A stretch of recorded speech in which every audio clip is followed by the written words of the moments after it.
लड़का माई से पहले किए माई हाँ हाँ मोरी मैया तू ही हो जगत चवैया मोरी मैया तू ही हो जगत मोरी मैया तू ही हो जगत चवैया मोरी मैया तू ही हो जगत तेरे शरण में भक्त पुकारे तेरे शरण तेरे शरण में भक्त पुकारे तेरे शरण में भक्त पुकारे पार लगा दे मेरी मैया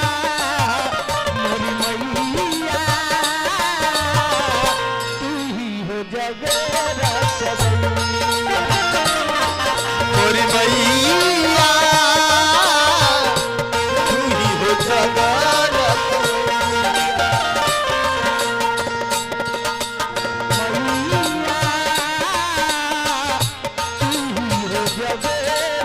मोरी मैया तू ही हो जगत तुझे कब से पुकारे तेरा लाल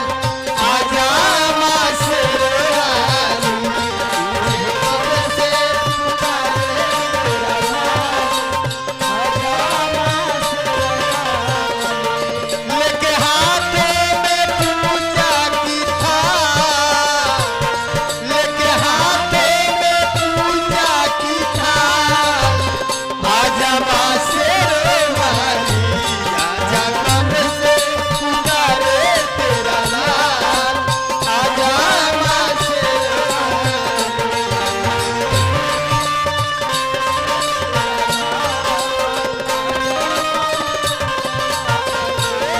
मोरी मैया तू ही हो जगत खवैया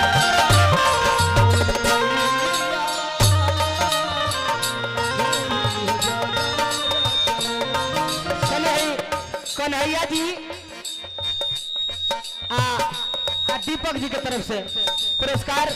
श्रद्धा के जय जयकार शुभकामना खत्र मालिक से पकड़ा चलिए हमारा नीक बाबू के तरफ से पुरस्कार आयल बा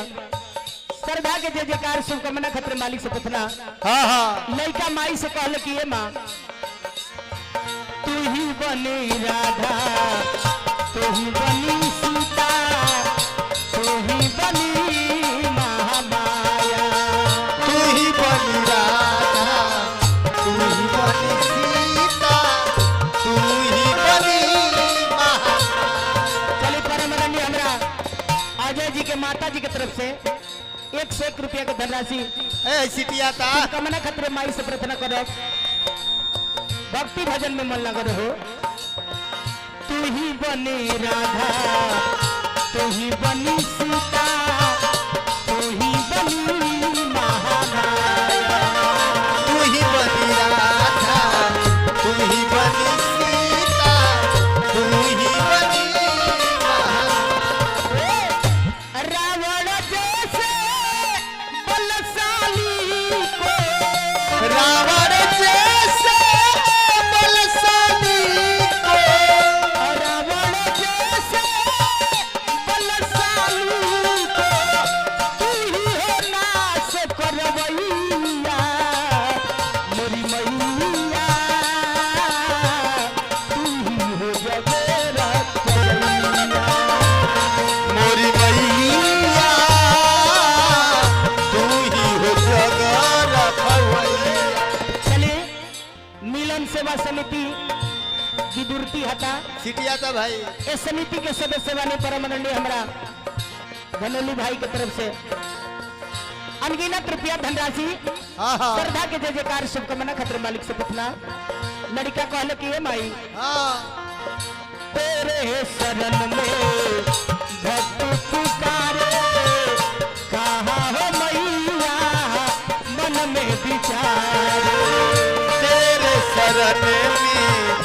भक्त पुकारे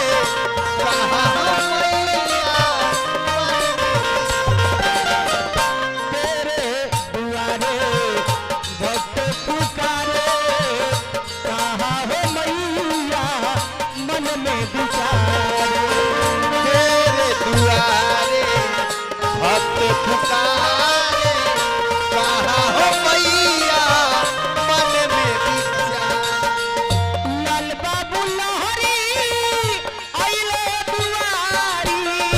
लाल बाबू लोहरी अइले दुआरी लाल बाबू लहरी आइले दुआरी लाल बाबू लोहरी अइले दुआरी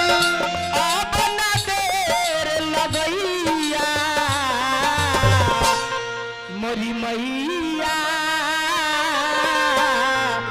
तू ही हो जा